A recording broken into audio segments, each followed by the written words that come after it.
Gir સોમનાથની Kodinar marketing યાર્ડમાં ફરી ખેડૂતોએ હોબાળો મચાવ્યો। રોષે ભરાયેલા ખેડૂતોએ માર્કેટિંગ યાર્ડમાં હરાજી બંધ કરાવી દીધી। મગફળી સહિતના પાકના યોગ્ય ભાવ ન મળતા હોવાથી હોબાળો મચી ગયો। પોષણક્ષમ ભાવ ન મળતા ખેડૂતોએ હરાજી બંધ કરાવી અને રોષ ઠાલવ્યો। શનિવારે પણ ખેડૂતોએ યાર્ડમાં હરાજી બંધ કરાવી હતી। ગીર સોમનાથ જિલ્લામાં ઇકોઝોનનો વિરોધ હજુ યથાવત છે। ઇકોઝોન રદ કરવાની માંગણી સાથે ખેડૂતો એકત્ર થયા હતા। ગીરના વડુમથક સાસણમાં ખેડૂતો દ્વારા વિરોધ કાર્યક્રમ યોજવામાં આવ્યો। આજે સાસણના ભાલછેલ હેલિપેડથી ટ્રેક્ટર તથા બાઇક રેલી સાથે ખેડૂતો મોટી સંખ્યામાં વન વિભાગની વડી કચેરીએ પહોંચશે, જ્યાં ઇકોઝોન રદ કરવાની ઉગ્ર માંગ કરવામાં આવશે। આ આંદોલનમાં મહિલા ખેડૂતો પણ મોટી સંખ્યામાં જોડાયા। ઇકોઝોનનું પ્રાથમિક જાહેરનામું બહાર પાડ્યા અને 60 દિવસની મુદત પૂરી થઈ ગઈ છે। ઇકોઝોનના વિરોધમાં આજે સાસણ ગીર ખાતે છે તે મોટી સંખ્યામાં ખેડૂતો એકઠા થયા છે। હું આપને જે દ્રશ્યો બતાવી રહ્યો હતી સાસણ ગીરના ભાલછેલના છે, ત્યાં જે ઇકોઝોનનો વિરોધ કરવામાં ખેડૂતો ટ્રેક્ટર લઈ અને મોટી સંખ્યામાં પહોંચી રહ્યા છે। હાલ મહિલાઓ પણ છે તે મોટી સંખ્યામાં ઉપસ્થિત છે।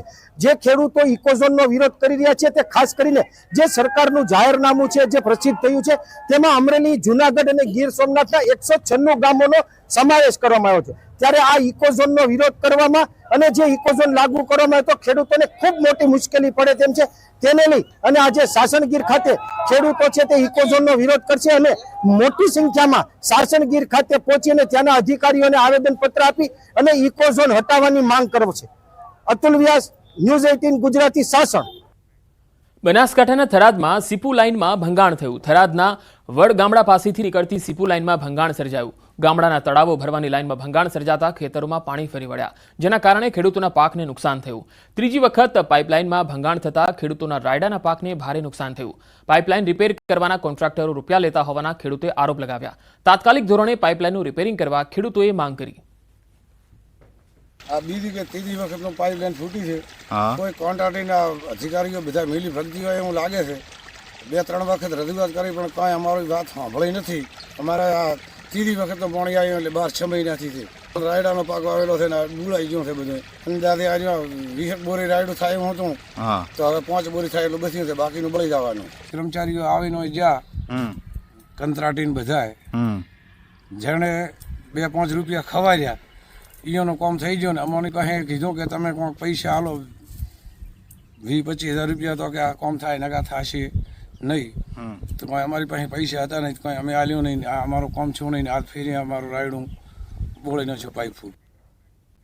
રાજકોટના રૈયા રોડ પરના વેપારીઓએ ધંધા રોજગાર બંધ રાખીને વિરોધ કર્યો। ટ્રાફિક પોલીસ દ્વારા વેપારીઓને વાહનો પાર્ક કરવાની બાબતે મસમોટો દંડ ફટકારે છે, જેને લઈને વેપારીઓ દ્વારા વિરોધ કરાયો।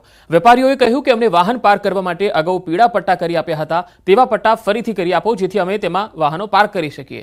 વેપારીઓ દુકાનો બંધ રાખી શહેર પોલીસ કમિશનરને રજૂઆત કરશે। રજૂઆત અમારે એ જ કરવાની કે જે તે સમયે અમને યલો બેલ્ટ મારી દીધો હતો અને અમને દંડથી બચવાની જગ્યા અને લીટો આપી દીધો હતો, તો એ જ ફરીથી રજૂઆત કરવાની છે કે ભાઈ અમારે પાછો આ યલો બેલ્ટ મારી દો, જેથી કરીને ટ્રાફિક અધિકારીઓ અવારનવાર આવતા હોય તો એના ધ્યાનમાં બી રહે ને કે ભાઈ યલો બેલ્ટની અંદર વાહન છે તો એને કઈ દંડ નથી કરવાનો। પાર્કિંગનો ઇસ્યુ છે।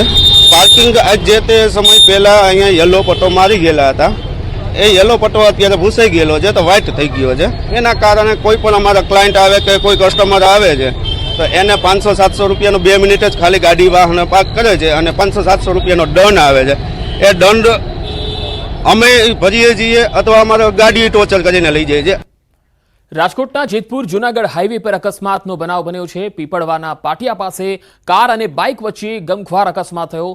પૂરપાટ ઝડપે આવતી કારે 2 બાઇકને અડફેટે લીધા, જેમાં એક યુવતી અને 5 લોકોને ગંભીર ઈજા થઈ છે। ખરાબ રોડ રસ્તાના કારણે અકસ્માત થયો હોવાનું અનુમાન છે। કાર અને બાઇક બંને રોડની સાઈડના ખાડામાં ઉતરી ગઈ। તમામ ઈજાગ્રસ્તો પીપળવા ગામના રહેવાસી છે। ઈજાગ્રસ્તોને સારવાર માટે હોસ્પિટલમાં ખસેડાયા છે। તો જેતપુર જુનાગઢ હાઈવે પરનો આ બનાવ છે, જ્યાં એક કારે 2 બાઇક સવારોને અડફેટે લીધા, જેમાં 5 લોકો ઈજાગ્રસ્ત થયા છે। ખરાબ રસ્તો હોવાના કારણે આ અકસ્માત થયો હોવાનું પ્રાથમિક અનુમાન છે। રાજકોટના ગોંડલ માર્કેટ યાર્ડમાં દેશભરમાં પ્રખ્યાત ગોંડલિયા મરચાની ખરીદી શરૂ કરાઈ। યાર્ડમાં પૂજા વિધિ સાથે ખેડૂતો અને વેપારીઓને કુમકુમ તિલક કરી મરચાની ખરીદી શરૂ કરાઈ। સાથે જ મરચાની હરાજીમાં આવેલ પ્રથમ ખેડૂતને શિલ્ડ આપી સન્માન કરાયું। આજે સિઝનની સૌપ્રથમ 3500 થી 4000 મરચાની ભારીની આવક નોંધાઈ છે। હરાજીમાં સાનિયા મરચાની એક ભારીના 20 કિલોના રેકોર્ડ બ્રેક ભાવ ₹23,113 સુધીના ભાવ બોલાયા। યાર્ડમાં મરચાની હરાજીમાં સરેરાશ ભાવ 3000 થી લઈને 6000 સુધીના ખેડૂતોને મળી રહ્યા છે। ત્યારે ગોંડલના પ્રખ્યાત મરચાનું વેચાણ કરવા ખેડૂતો મોટી સંખ્યામાં ઉમટ્યા।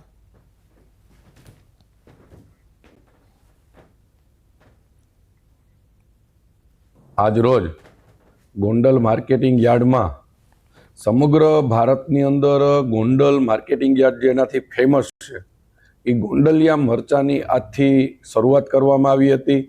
આજે 3500-4000 ભારીની ગોંડલ માર્કેટિંગ યાર્ડમાં આવક થઈ હતી।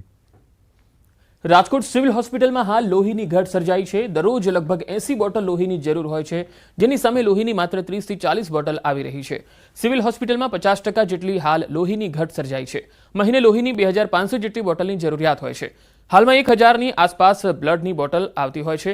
હાલના સમયમાં બ્લડના કેમ્પ પ્રમાણમાં ઓછા થઈ રહ્યા છે, જેના કારણે બ્લડ ઓછું આવી રહ્યું છે, તો તેની સામે થેલેસીમિયાના દર્દી અને પ્રસૂતા મહિલા સહિતના દર્દીઓને બ્લડની જરૂરિયાત વધી છે।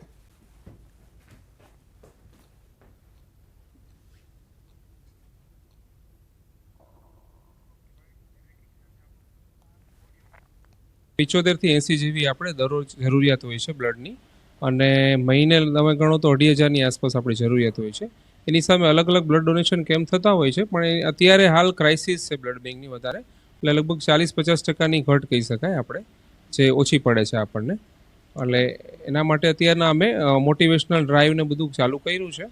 આ બધા દર્દીઓ માટે આપણે બ્લડની વધારે જરૂરિયાત હાલમાં ઊભી થઈ છે। કોઈ પણ ઓકેશન અન્વયે બ્લડ ડોનેશન કરવાનું જો ઈચ્છા હોય તો 24/7 સિવિલ હોસ્પિટલ ઓપીડી બિલ્ડિંગ ખાતે અમારી બ્લડ બેંક ખાતે રૂબરૂ આવી અને બ્લડ ડોનેશન કરાવી શકે। રાજ્યના વધુ સમાચારો પર નજર કરીશું। હાલ રોકાઈશું એક વિરામ માટે।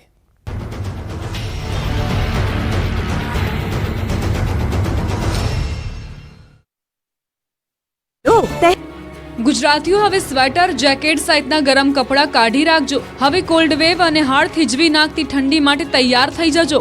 આગામી 3 દિવસ બાદ રાજ્યમાં કાતિલ ઠંડીનું મોજું ફરી વળશે।